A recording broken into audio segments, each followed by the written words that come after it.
ಪೂಜ್ಯ ತಂದೆಯವರೇ, ನಿಮ್ಮ ಪ್ರಿಯಪುತ್ರ ರಾಮಚಂದ್ರ ನಿಮಗೆ ಅಭಿವಂದಿಸುತ್ತಾನೆ.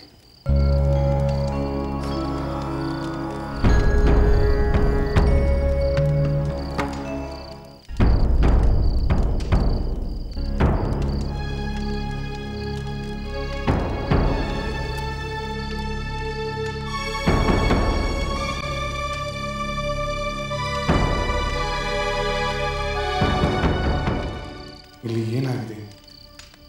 ತಂದೆಯವರು ಏಕೆ ಹೀಗಿದ್ದಾರೆ? ನಾನು ಕಾಲು ಮುಟ್ಟಿದೊಡನೆಯೇ ಭುಜ ಹಿಡಿದೆತ್ತಿ ನೆತ್ತಿಯನ್ನು ಆಘ್ರಾಣಿಸಿ ಆಲಂಗಿಸುತ್ತಿದ್ದ ತಂದೆಯವರು ಇಂದೇಕೆ ದುಃಖ ಮೂರ್ತಿಯಂತೆ ಬಿಕ್ಕುತ್ತಿದ್ದಾರೆ? ಏಕೆ ಏನನ್ನು ಮಾತನಾಡುತ್ತಿಲ್ಲ? ಇವರ ದುಃಖಕ್ಕೆ ಕಾರಣವೇನು? ತಂದೆಯವರು ಈಗ ಕೋಪಗ್ರಹದಲ್ಲಿರುವುದಕ್ಕೂ ಈ ದುಃಖಕ್ಕೂ ಮೌನಕ್ಕೂ ಏನಾದರೂ ಸಂಬಂಧವಿರಬಹುದೇ?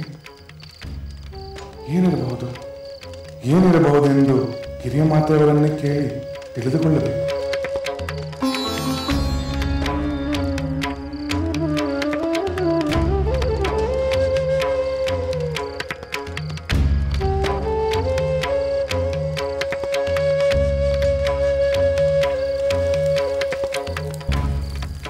ಮಾತೆ, ತಂದೆಯವರು ನನಗೆ ಬರುವಂತೆ ಆದೇಶ ನೀಡಿ ಏನು ಮಾತನಾಡದೆ ಮೌನರಾಗಿದ್ದಾರೆ. ಅವರಿಗೆ ನನ್ನ ಮೇಲೆ ಬೇಸರವಾಗಿದೆಯೇ ಅಥವಾ ಕೋಪವಾಗಿದೆಯೇ? ನನಗೆ ತಿಳಿದಂತೆ ಅವರಿಗೆ ಬೇಸರವಾಗುವಂತ ಯಾವ ಅಪರಾಧವನ್ನು ಮಾಡಿಲ್ಲವಲ್ಲ? ಅಥವಾ ಅಜ್ಞಾನದಿಂದ ನನ್ನಿಂದ ಅಂತಹ ಅಪರಾಧವು ಘಟಿಸಿದೆಯೇ? ಅದಕ್ಕೆ ಅವರು ನನ್ನೊಂದಿಗೆ ಮಾತನಾಡುತ್ತಿಲ್ಲವೇ? ಹೇಳಿ ಮಾತೆ, ಕಾರಣವೇನೆಂದು ಹೇಳಿ. ತಂದೆಯವರನ್ನು ನನ್ನೊಂದಿಗೆ ಪ್ರೀತಿಯಿಂದ ಮಾತನಾಡುವಂತೆ ಮಾಡಿ. ರಾಮಚಂದ್ರ, ನಿನ್ನ ಆತಂಕವನ್ನು ಬಿಡು. ನೀನು ತಿಳಿದಾಗಲಿ ತಿಳಿಯದೇ ಆಗಲಿ ಯಾವ ಅಪರಾಧವನ್ನೂ ಮಾಡಿಲ್ಲ. ನಿನ್ನ ತಂದೆಯವರು ನಿನ್ನ ಬಗ್ಗೆ ಕೋಪಿಸಿಕೊಂಡೂ ಇಲ್ಲ. ನಿಮ್ಮ ತಂದೆಯವರು ನಿನಗೆ ಬಹು ಮುಖ್ಯವಾದ ವಿಷಯವನ್ನು ತಿಳಿಸಬೇಕೆಂದಿದ್ದಾರೆ. ಅದಕ್ಕಾಗಿಯೇ ನಿನ್ನನ್ನು ಇಲ್ಲಿಗೆ ಕರೆಸಿದ್ದು. ಹಾಗಾದರೆ ತಂದೆಯವರು ನನ್ನನ್ನು ಕಂಡರೂ ಮಾತನಾಡದೆ ಕಣ್ಣು ಮುಚ್ಚಿಕೊಂಡು ಏಕೆ ಸುಮ್ಮನಿದ್ದಾರೆ? ಸದಾ ಪ್ರೀತಿಯಿಂದ ಕಾಣುತ್ತಿದ್ದ ತಂದೆಯವರು ಇಂದೇಕೆ ದುಃಖಿಸುತ್ತಿದ್ದಾರೆ? ಯಾವುದೋ ಒಂದು ಹತಾಶ ಭಾವ ಅವರನ್ನು ಕಾಡುತ್ತಿರುವಂತಿದೆ. ಅವರಿಷ್ಟು ಕಳೆಗೊಂಡಿರುವುದನ್ನು ನಾನು ಎಂದೂ ಕಂಡಿಲ್ಲ ಮಾತೆ. ರಾಮಚಂದ್ರ, ಇಂದು ನಿನ್ನ ತಂದೆಯವರು ಹೀಗಿರುವುದಕ್ಕೆ ಕಾರಣವಿದೆ. ಕಾರಣವಿದೆಯೇ? ಏನು ಕಾರಣ ಮಾತೆ? ಅವರು ಏಕೆ ಹೀಗಿದ್ದಾರೆ? ಅವರ ಆರೋಗ್ಯ ಸರಿಯಾಗಿದೆ ತಾನೆ? ನಿನ್ನ ತಂದೆಯವರ ಆರೋಗ್ಯಕ್ಕೆ ಯಾವ ತೊಂದರೆಯೂ ಇಲ್ಲ. ಅವರು ಆರೋಗ್ಯವಾಗಿದ್ದಾರೆ. ಮತ್ತೆ ಏನು ಕಾರಣ ಮಾತೆ?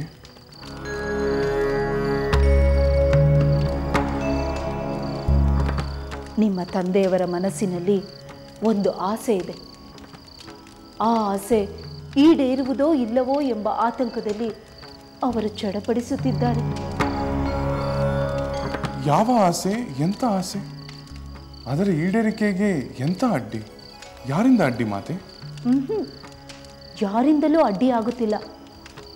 ಆದರೆ ನಿಮ್ಮ ತಂದೆಯವರ ಆ ಆಸೆಯನ್ನು ನೀನೇ ಈಡೇರಿಸಬೇಕು ರಾಮಚಂದ್ರ. ಮಾತೆ, ನನ್ನ ತಂದೆಯವರ ಆಸೆ ಈಡೇರಲು ಅಡ್ಡಿಯಾಗಿ ಅವರ ಸಂಕಟಕ್ಕೆ ಕಾರಣನಾಗಿ ನಾನು ಒಂದು ಕ್ಷಣವೂ ಜೀವಿಸಲು ಬಯಸುವುದಿಲ್ಲ.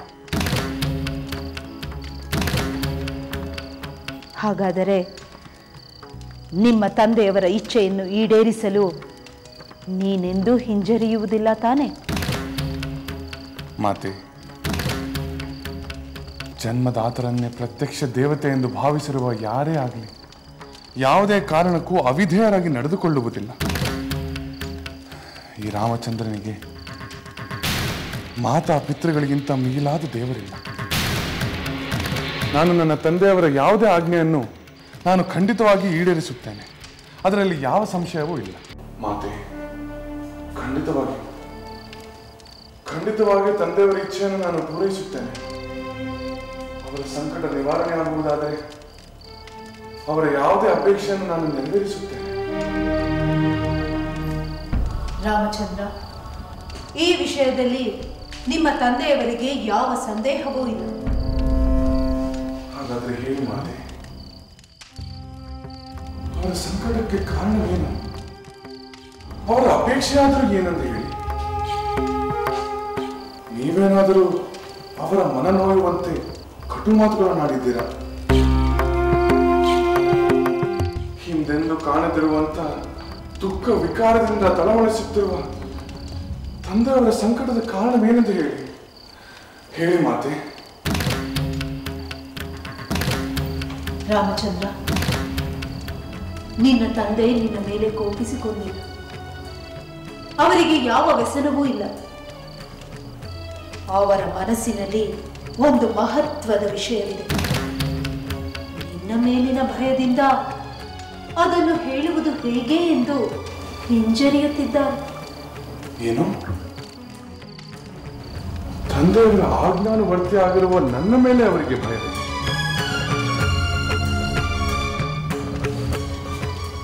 ಹೌದು, ಪ್ರಾಣಕ್ಕಿಂತ ಪ್ರಿಯನಾದ ನಿನಗೆ ಅಪ್ರಿಯವಾದುದನ್ನು ಹೇಳುವುದು ಹೇಗೆ ಎಂದು ಚಡಪಡಿಸುತ್ತಿದ್ದಾರೆ.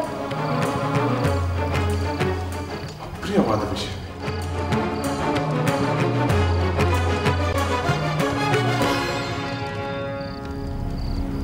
ರಾಮಚಂದ್ರ, ನಿಮ್ಮ ತಂದೆಯವರು ನನಗೆ ನೀಡಿದ ವಚನವನ್ನು ನೆರವೇರಿಸುವುದು ನಿನಗೆ ಅಪ್ರಿಯವಾಗಬಹುದೆಂಬುದು ಅವರ ಚಿಂತೆಯಾಗಿದೆ. ಮಾತೆ, ತಂದೆಯವರು ತಮಗೆ ವಚನ ನೀಡಿರುವರೆ? ಹೌದು, ನಿಮ್ಮ ತಂದೆಯವರು ನನಗೆ ನೀಡಿದ ವಚನವನ್ನು ನೆರವೇರಿಸಿಕೊಡುವುದು ನಿನ್ನ ಕರ್ತವ್ಯ. ಮಾತೆ, ನನ್ನ ತಂದೆಯವರು ನನ್ನ ಮಾತೆಯವರಿಗೆ ನೀಡಿದ ವಚನವನ್ನು ಮಗನಾಗಿ ನಡೆಸುವುದು ನನ್ನ ಭಾಗ್ಯ. ಆ ಕರ್ತವ್ಯವನ್ನು ನಾನು ಸಂತೋಷದಿಂದ ಶಿರಸಾವಹಿಸಲು ಸಿದ್ಧನಾಗಿದ್ದೇನೆ. ರಾಮಚಂದ್ರ, ಹಿಂದೆ ನಿಮ್ಮ ತಂದೆಯವರು ನಾವು ಮಾಡಿದ ಉಪಕಾರಕ್ಕೆ ಪ್ರತಿಯಾಗಿ 2 ವರಗಳನ್ನು ನೀಡಿದ್ದರು. ಅದನ್ನು ಕೊಡಿ ಎಂದು ಕೇಳಿದೆ ಅಷ್ಟೆ.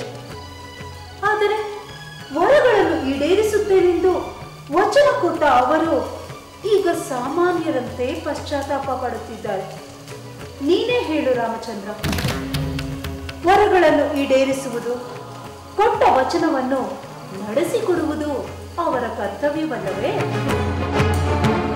ಹೌದು ಮಾತೆ, ವಚನ ಪಾಲನೆ ಎಲ್ಲರ ಕರ್ತವ್ಯ.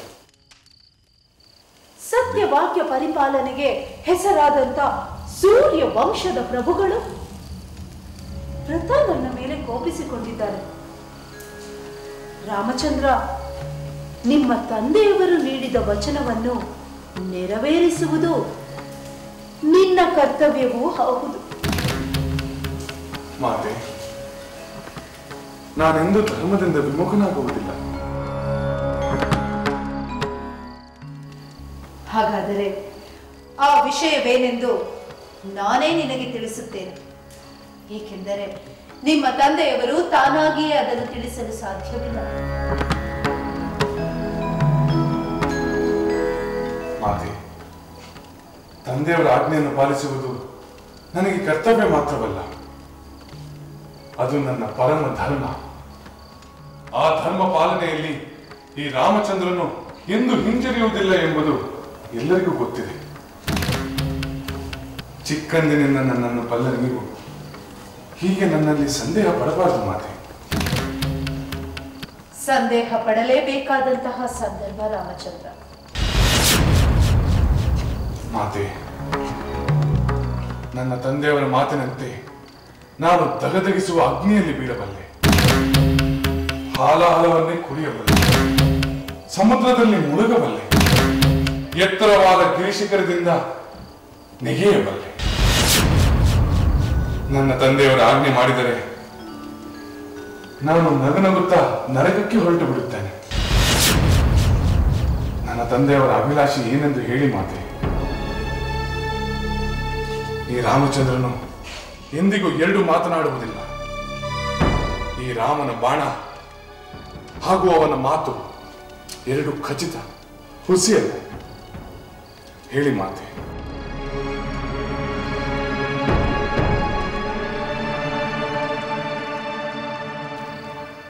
ಹೇಳುತ್ತೇನೆ ರಾಮಚಂದ್ರ, ಖಂಡಿತವಾಗಿಯೂ ಹೇಳುತ್ತೇನೆ. ಮಾತೆ, ದಯವಿಟ್ಟು ಹೇಳಿ.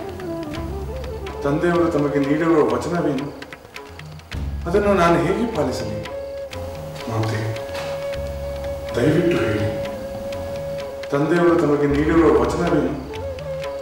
ಅದನ್ನು ನಾನು ಹೇಗೆ ಪಾಲಿಸಲಿ? ಹೇಳುತ್ತೇನೆ ರಾಮಚಂದ್ರ, ನಾನು ಅದನ್ನು ಹೇಳಲೇಬೇಕು, ನೀನು ಕೇಳಲೇಬೇಕು. ಆದರೆ ಅದಕ್ಕೆ ಮೊದಲು ಈ ವರಗಳನ್ನು ಪಡೆದ ಪ್ರಸಂಗವನ್ನು ನಿನಗೆ ತಿಳಿಸಬೇಕು. ಯಾವ ಪ್ರಸಂಗ ಮಾತೆ? ಹಿಂದೆ ದೇವಾಸುರ ಯುದ್ಧದ ಸಂದರ್ಭದಲ್ಲಿ ಮಹಾರಾಜರು ದೇವತೆಗಳ ಪರವಾಗಿ ಯುದ್ಧ ಮಾಡಿದರು. ಆಗ ನನ್ನನ್ನು ಅವರ ಜೊತೆಗೆ ಕರೆದುಕೊಂಡು ಹೋಗಿದ್ದರು. ಆದರೆ ಆ ಯುದ್ಧದ ಸಂದರ್ಭದಲ್ಲಿ ಮಹಾರಾಜರು ಶತ್ರುಗಳ ಬಾಣದಿಂದ ಗಾಯಗೊಂಡು ಮೂರ್ಛೆ ಹೋದರು. ಅವರ ಪ್ರಾಣವನ್ನು ನಾನು ರಕ್ಷಿಸಿದೆ. ಅದಕ್ಕೆ ಸುಪ್ರೀತರಾದ ಮಹಾರಾಜರು ನನಗೆ 2 ವರಗಳನ್ನು ಕರುಣಿಸಿದರು. 2 ವರಗಳೇ? ಹೌದು ರಾಮಚಂದ್ರ. ಆ ವರಗಳನ್ನು ನಾನು ಸಮಯ ಬಂದಾಗ ಕೇಳುತ್ತೇನೆ ಎಂದು ಹೇಳಿದ್ದೆ. ಅದನ್ನು ಈಗ ಕೇಳಿದೆ ಅಷ್ಟೇ. ಮಹಾರಾಜರು ವರಗಳನ್ನು ಈಡೇರಿಸಲು ಇಷ್ಟವಿಲ್ಲದೆ ಈ ರೀತಿ ಪರಿತಪಿಸುತ್ತಿದ್ದಾರೆ.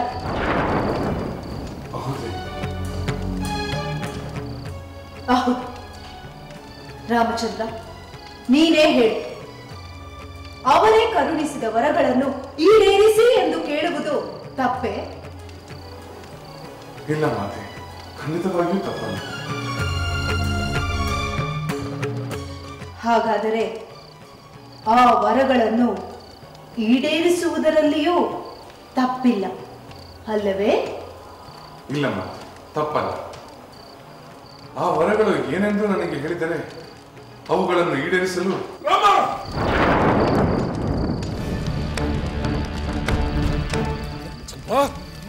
ಬೇಡ ಬೇಡ, ಇದು ಅವಳಿಗೆ ಮಾತ್ರ ವರ. ನನಗೆ, ನಿನಗೆ, ಯಾವನಿಗೆ, ಈ ಅಯೋಧ್ಯೆಗೆ ಶಾಪ, ಕ್ರೂರವಾದ ಶಾಪ. ಸಮಾಧಾನ ತಂದುಕೊಳ್ಳಿ, ಉದ್ವಿಗ್ನರಾಗಬೇಡಿ ತಂದೆಯವರೇ. ಸಮಾಧಾನ. ಇಲ್ಲ ರಾಮಚಂದ್ರ, ಇಲ್ಲ.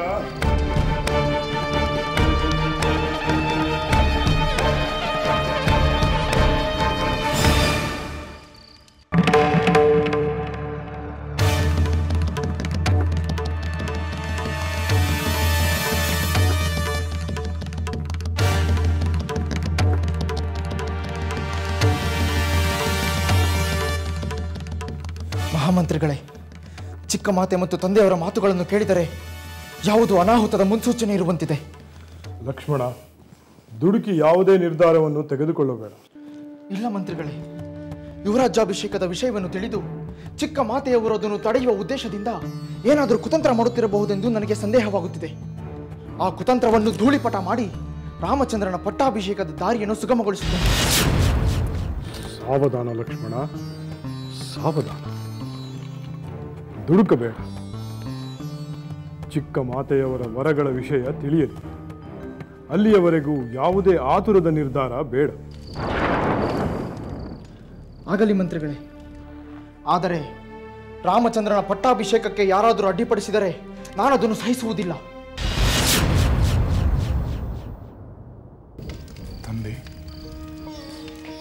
ವಚನ ಪಾಲನೆಯಲ್ಲಿ ರಘುವಂಶದ ಕೀರ್ತಿ ಧರ್ಮ ಮಾಸದಂತೆ ನೀವು ನಡೆದುಕೊಂಡಿದ್ದೀರಿ. ಮುಂದೆಯೂ ಕೂಡ ಆ ಕೀರ್ತಿ ಕುಂದಾಗದಂತೆ ನಡೆದುಕೊಳ್ಳುವುದು ನಿಮ್ಮ ಪುತ್ರರಾದ ನಮ್ಮ ಕರ್ತವ್ಯ. ಮಾತೆಯವರು ತಮ್ಮಿಂದ ಬೇಡಿರುವ ವರಗಳೇನೆಂದು ನನಗೆ ತಿಳಿಸಿ ತಂದೆ. ಅವುಗಳು ನನ್ನಿಂದಲೇ ಈಡೇರಬೇಕೆಂದು ಮಾತೆಯವರು ನನಗೆ ತಿಳಿಸಿದ್ದಾರೆ. ನೀವು ನಿರಾತಂಕರಾಗಿರಿ. ತಮ್ಮ ಆಜ್ಞೆಯನ್ನು ಪಾಲಿಸುವುದು ನನ್ನ ಧರ್ಮ. ಹೇಳಿ ತಂದೆ, ದಯಮಾಡಿ ಹೇಳಿ.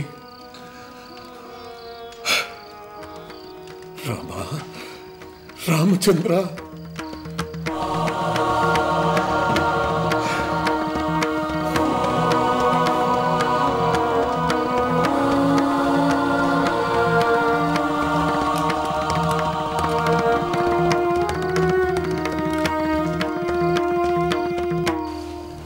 ಮಾತೆ, ನನ್ನ ತಂದೆಯವರು ಹೇಳಲಾಗದ ಸಂಕಟ ಪಡುತ್ತಿದ್ದಾರೆ. ನೀವೇ ಹೇಳಿ, ನನ್ನ ತಂದೆಯವರು ನಡೆಸಿಕೊಡಬೇಕಾದ ನಿಮ್ಮ ಅಪೇಕ್ಷೆ ಏನೆಂದು ಹೇಳಿ. ಅದು ಎಷ್ಟೇ ಅಪ್ರಿಯವಾಗಿದ್ದರೂ ಸರಿ, ಅದನ್ನು ಹಿಂಜರಿಯದೆ ನಾನು ನಡೆಸಿಕೊಡುತ್ತೇನೆ.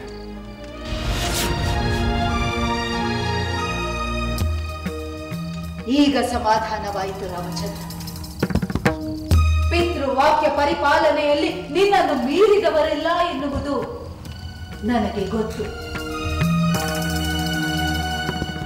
ರಾಮಚಂದ್ರ, ನಾನು ನಿಮ್ಮ ತಂದೆಯನ್ನು ಕೇಳಿದ್ದಿಷ್ಟೆ. ಮೊದಲನೇ ವರವಾಗಿ ಭರತನ ಪಟ್ಟಾಭಿಷೇಕ, ಎರಡನೆಯ ವರವಾಗಿ 14 ವರ್ಷಗಳ ಕಾಲ ವನವಾಸಕ್ಕೆ ನೀನು ಕೂಡಲೇ ಅರಣ್ಯಕ್ಕೆ ಹೋಗಬೇಕು ಎಂದು ಕೇಳಿದೆ. ಅಷ್ಟೇ.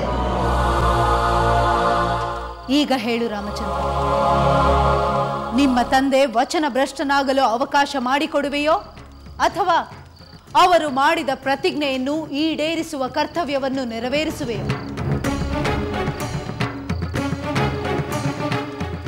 ಪಿತೃವಾಕ್ಯ ಪವಿತ್ರವಾದುದು ಎನ್ನುವುದಾದರೆ ಈ ಕೂಡಲೇ ನೀನು ನಾರ ಮುಡಿಯೊಟ್ಟು ಅರಣ್ಯಕ್ಕೆ ತೆರಳು. ನಿನ್ನ ಪಟ್ಟಾಭಿಷೇಕಕ್ಕೆ ಸಿದ್ಧವಾಗಿರುವ ಸಾಮಗ್ರಿಗಳಿಂದಲೇ ನನ್ನ ಪುತ್ರ ಭರತನ ಪಟ್ಟಾಭಿಷೇಕವಾಗಲು ಅವಕಾಶ ಮಾಡಿಕೊಡು. ಚತುರಂಗ ಬಲ ಸಹಿತ ಸಮೃದ್ಧವಾದ ಕೋಸಲ ದೇಶವನ್ನು ನನ್ನ ಪುತ್ರ ಭರತ ನೆಮ್ಮದಿಯಿಂದ ಆಳಲಿ.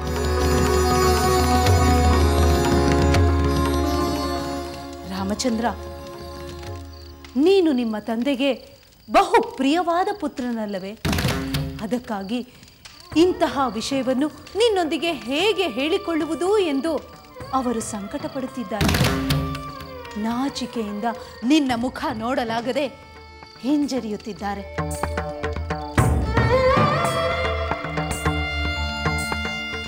ಅವರ ಮಾತನ್ನು ನಡೆಸಿ ದಶರಥ ಮಹಾರಾಜನ ಪುತ್ರ ಎಂಬ ಕೀರ್ತಿಗೆ ಭಾಜನನಾಗು.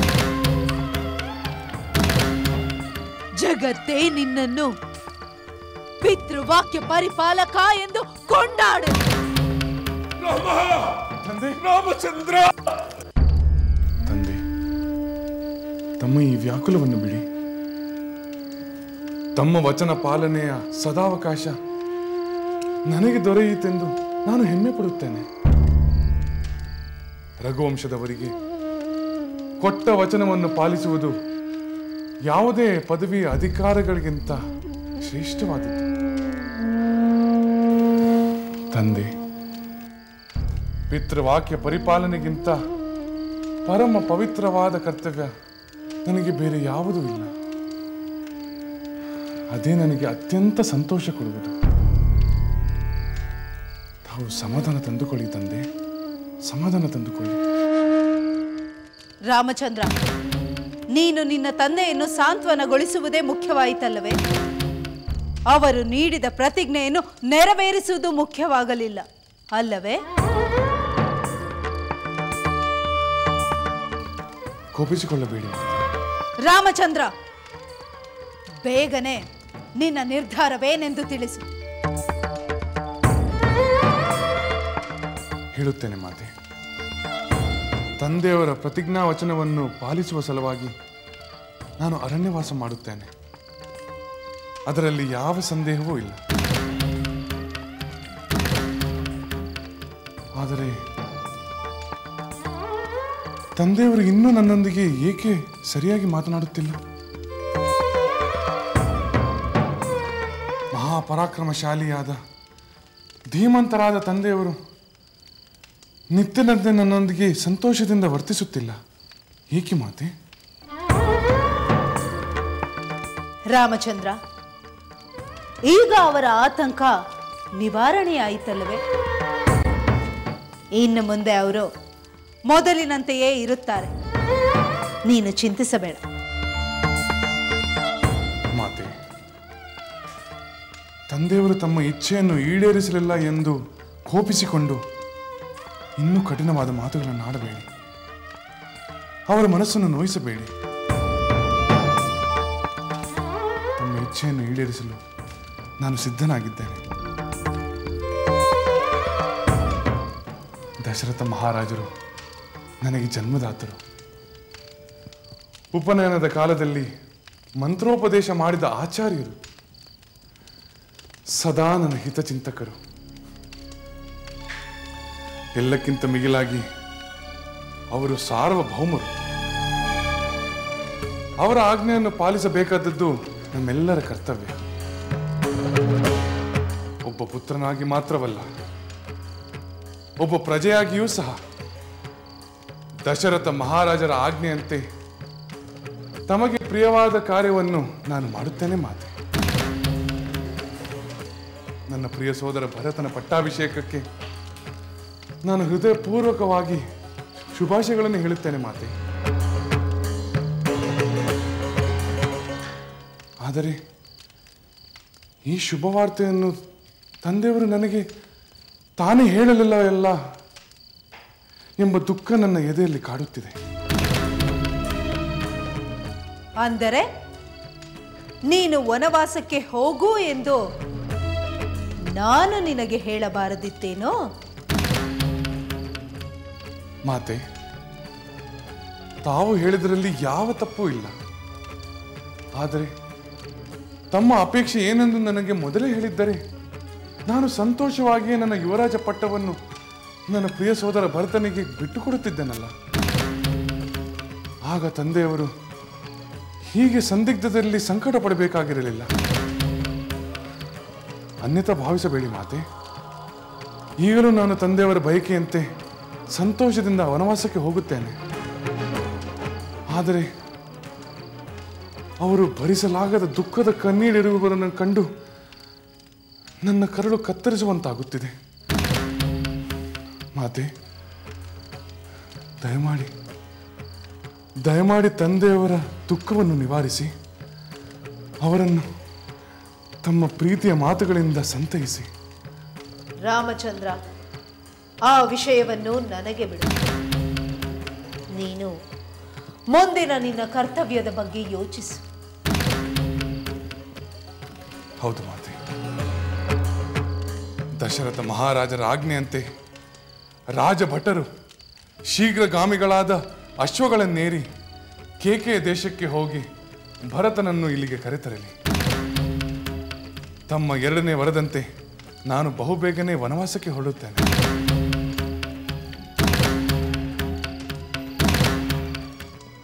ಬಹಳ ಸಂತೋಷ ರಾಮಚಂದ್ರ. ನಿನ್ನ ಸೂಚನೆಯಂತೆ ರಾಜಭಟರನ್ನು ಕೂಡಲೇ ಕೇಕೆಯ ದೇಶಕ್ಕೆ ಕಳುಹಿಸಿ ನಿನ್ನ ಸಹೋದರ ಭರತನನ್ನು ಕರೆತರುವಂತೆ ಹೇಳುತ್ತೇನೆ. ನೀನು ಆದಷ್ಟು ಬೇಗ ಅರಣ್ಯಕ್ಕೆ ತೆರಳು. ರಾಮಚಂದ್ರ, ನಿಮ್ಮ ತಂದೆಯವರು ನಿನ್ನೊಂದಿಗೆ ಮಾತನಾಡುತ್ತಿಲ್ಲವೆಂದು ನೀನು ಚಿಂತಿಸಬೇಡ. ಅದಕ್ಕೆ ಕಾರಣ ಅವರ ನಾಚಿಕೆ. ನೀನು ಕಾಡಿಗೆ ಹೋದ ನಂತರ ನಿಮ್ಮ ತಂದೆಯವರ ದುಃಖ ತಾನಾಗಿಯೇ ಕರಗಿ ಹೋಗುತ್ತದೆ. ಆದರೆ ಮಾತೆ, ರಾಮಚಂದ್ರ, ನೀನು ಅಯೋಧ್ಯೆಯನ್ನು ತ್ಯಜಿಸಿ ಕಾಡಿಗೆ ಹೋಗುವವರೆಗೂ ನಿಮ್ಮ ತಂದೆ ಸ್ನಾನಾದಿಗಳನ್ನು ಮಾಡುವುದಿಲ್ಲ, ಅನ್ನಪಾನವನ್ನು ಸ್ವೀಕರಿಸುವುದಿಲ್ಲ. ಹಾಗಾಗಿ ನೀನು ಆದಷ್ಟು ಬೇಗ ಅರಣ್ಯಕ್ಕೆ ಹೋಗಬೇಕು. ಹಾಗೆ ಮಾಡಿದರೆ ಅವರಿಗೆ ದೊಡ್ಡ ಉಪಕಾರವನ್ನು ಮಾಡಿದಂತಾಗುತ್ತದೆ. ಆಗಲಿ ಮಾತೆ. ನನ್ನ ತಂದೆಯವರಿಗೆ ಒಳ್ಳೆಯದಾಗುವುದಾದರೆ ನಾನು ನನ್ನ ಪ್ರಾಣವನ್ನೇ ಅರ್ಪಿಸಲು ಸಿದ್ಧನಾಗಿದ್ದೇನೆ. ಆದರೆ ನಾನು ಇಲ್ಲಿಂದ ಹೊರಡುವ ಮೊದಲು ನಿಮ್ಮಲ್ಲಿ ನನ್ನದೊಂದು ಕೋರಿಕೆ ಇದೆ.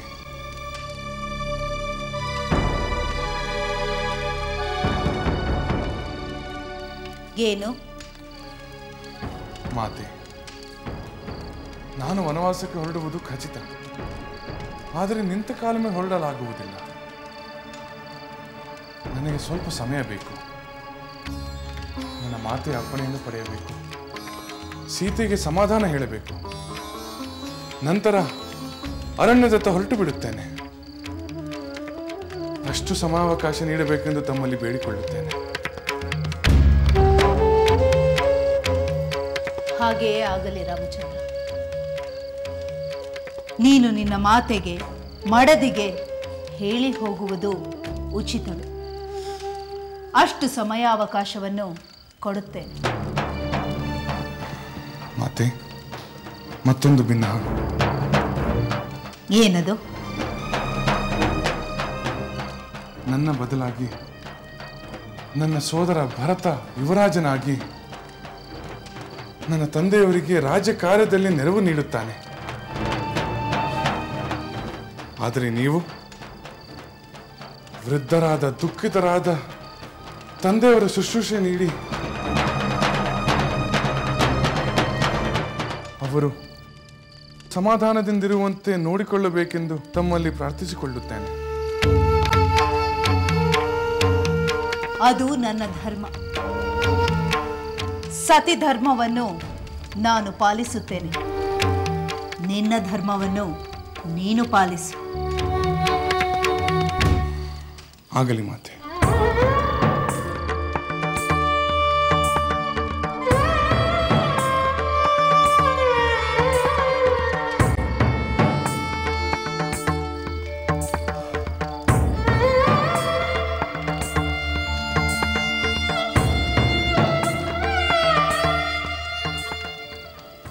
ರಾಮಚಂದ್ರ,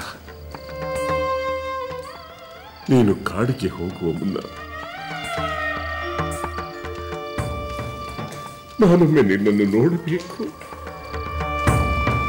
ಆಗಲಿ ತಂದೆ. ನಾನು ವನವಾಸಕ್ಕೆ ಹೊರಡುವ ಮೊದಲು ತಮ್ಮ ಆಶೀರ್ವಾದವನ್ನು ಪಡೆಯಲು ಬರುತ್ತೇನೆ.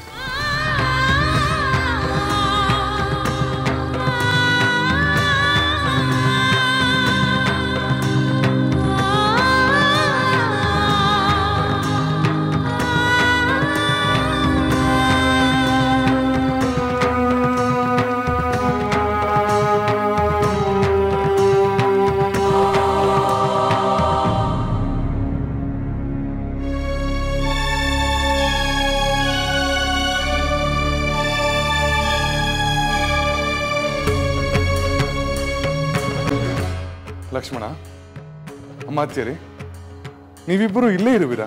ಹೌದು ರಾಮಚಂದ್ರ, ನಾವು ಇಲ್ಲೇ ಇದ್ದೇವೆ. ಒಳಗೆ ನಡೆದ ಎಲ್ಲ ವಿಚಾರವೂ ನಮಗೆ ತಿಳಿದಿದೆ. ಹಾಗಾದರೆ ಒಳ್ಳೆಯದೇ ಆಯಿತು. ಆ ವಿಚಾರವನ್ನು ತಮಗೆ ಮತ್ತೆ ತಿಳಿಸುವ ಪ್ರಮೇಯವಿಲ್ಲ. ತಮ್ಮ ನೆರವಿನಿಂದ ನಾನು ಮುಂದಿನ ಕರ್ತವ್ಯಗಳನ್ನು ಬೇಗನೆ ಮುಂದುವರಿಸಬಹುದು. ನಿನಗೆ ಯುವರಾಜನಾಗಿ ಪಟ್ಟಾಭಿಷಿಕ್ತನಾಗುವ ಕರ್ತವ್ಯವಾದರೆ ನೆರವು ಖಂಡಿತ ದೊರೆಯುತ್ತದೆ. ಲಕ್ಷ್ಮಣ, ಎಲ್ಲ ವಿಚಾರವನ್ನು ಕೇಳಿಸಿಕೊಂಡ ಮೇಲೆ ನಾನು ಪಟ್ಟಾಭಿಷಿಕ್ತನಾಗುವ ವಿಚಾರ ಮರೆತಂತೆ ಅಲ್ಲವೇ? ಇಲ್ಲ ಸಹೋದರ, ಇಲ್ಲ. ಅನ್ಯಾಯಕ್ಕೆ ಮಾನ್ಯತೆ ದೊರಕುವುದಕ್ಕೆ ನಾನು ಬಿಡುವುದಿಲ್ಲ.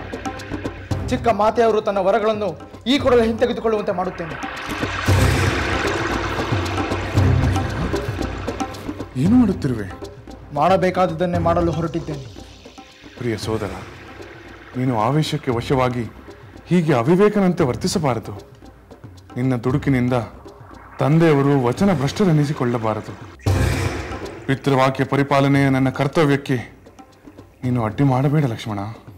ಸಹೋದರ, ನೀನು ವನವಾಸ ಮಾಡಬೇಕೆನ್ನುವುದು ತಂದೆಯವರ ಅಪೇಕ್ಷೆ ಅಲ್ಲ. ಆ ದುಷ್ಟ ಚಿಕ್ಕ ಮಾತೆ. ಸಾಕು ಲಕ್ಷ್ಮಣ, ಇನ್ನು ಮುಂದೆ ಮಾತನಾಡಬೇಡ. ಮೊದಲು ನಾವು ಇಲ್ಲಿಂದ ಹೊರಡೋಣ. ಅಮಾತ್ಯರೇ, ನೀವು ನನ್ನೊಂದಿಗೆ ಬನ್ನಿ. ತಮಗೆ ಸ್ವಲ್ಪ ವಿಷಯವನ್ನು ತಿಳಿಸಬೇಕಾಗಿದೆ. ಆಗಲಿ ರಾಮಚಂದ್ರ, ಬರುತ್ತೇನೆ. ಈಗ ನನ್ನ ಮನಸ್ಸು ಬುದ್ಧಿ ಎಲ್ಲ ನಿಷ್ಕ್ರಿಯವಾಗಿದೆ. ಎಲ್ಲ ಆಲೋಚನೆಗಳು ಸತ್ತು ಹೋಗಿದೆ. ನೀನು ಹೇಳಿದಂತೆ ಕೇಳುವುದಷ್ಟೇ ಈಗ ನನಗೆ ಉಳಿದಿರು. ಬನ್ನಿ.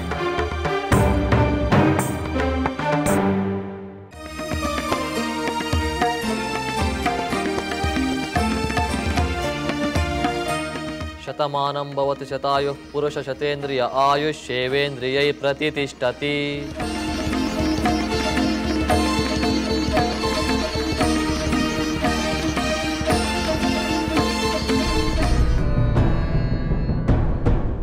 ಅಮಾತ್ಯರೇ, ನನ್ನ ಪಟ್ಟಾಭಿಷೇಕಕ್ಕೆ ಈ ವಿಪ್ರೋತ್ತಮರು ತಂದ ಪವಿತ್ರ ಜಲದಿಂದಲೇ ನನ್ನ ಸೋದರ ಭರತನ ಪಟ್ಟಾಭಿಷೇಕವಾಗಬೇಕು. ಕೂಡದು ಸಹೋದರ, ಕೂಡದು. ಅದು ಎಂದಿಗೂ ಆಗಕೂಡದು. ಯಾವುದು ಆಗಕೂಡದು ಲಕ್ಷ್ಮಣ? ಸಹೋದರ, ನಿನಗೆ ಆಗಬೇಕಾದ ಪಟ್ಟಾಭಿಷೇಕ ಭರತನಿಗೆ ಆಗಕೂಡದು.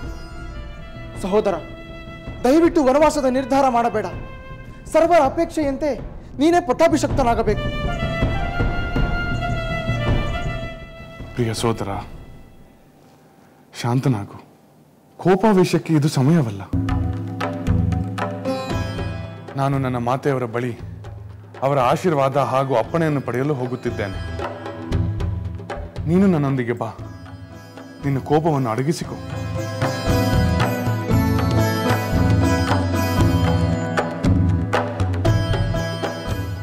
ಅಮಾತ್ಯರೇ, ದಯಮಾಡಿ ನನ್ನ ವಿನಂತಿಯನ್ನು ಕೇಳಿ. ನಾನು ಯುವರಾಜನಾದ ಮೇಲೆ ನನಗೆ ಯಾವ ರೀತಿ ಸಲಹೆ ಸಹಕಾರವನ್ನು ನೀಡಬೇಕು ಎಂದುಕೊಂಡಿದ್ದೀರೋ ಅದೇ ಸಲಹೆ ಸಹಕಾರ ಬೆಂಬಲವನ್ನು ಯುವರಾಜನಾಗಲಿರುವ ನನ್ನ ಸೋದರ ಭರತನಿಗೂ ನೀಡಬೇಕು ಎಂದು ತಮ್ಮಲ್ಲಿ ಕೇಳಿಕೊಳ್ಳುತ್ತೇನೆ. ಆಗಲಿ ರಾಮಚಂದ್ರ. ಮಹಾಮಂತ್ರಿಯಾಗಿ ನನ್ನ ಕರ್ತವ್ಯವನ್ನು ನಾನು ಪಾಲಿಸುತ್ತೇನೆ.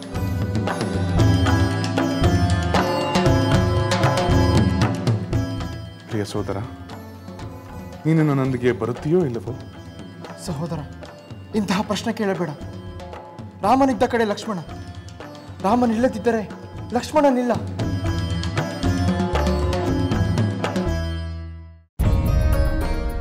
ಅಮಾತ್ಯರೇ, ನಾವು ಮಾತೆಯವರನ್ನು ಕಾಣಲು ಹೋಗುತ್ತೇವೆ.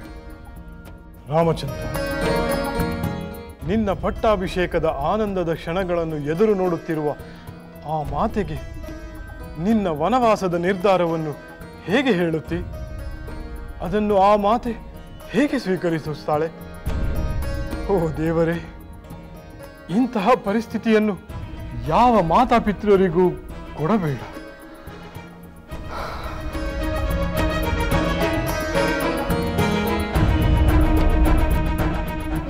ಬಾ ಲಕ್ಷ್ಮಣ.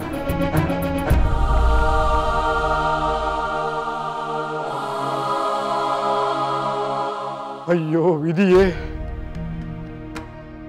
ಒಂದೇ ಒಂದು ಕ್ಷಣದಲ್ಲಿ ಇಡೀ ಒಂದು ಜಗತ್ತೇ ತಲೆಕೆಳಗಾಗಿ ಹೋಯಿತಲ್ಲ. ಆ ಒಂದು ಕ್ಷಣದಲ್ಲಿ ಒಂದು ಸುಂದರ ಸಂತೋಷವಾದ ಮಂದಿರ ಕುಸಿದು ಮಣ್ಣು ಪಾಲಾಯಿತಲ್ಲ. ಓಹ್,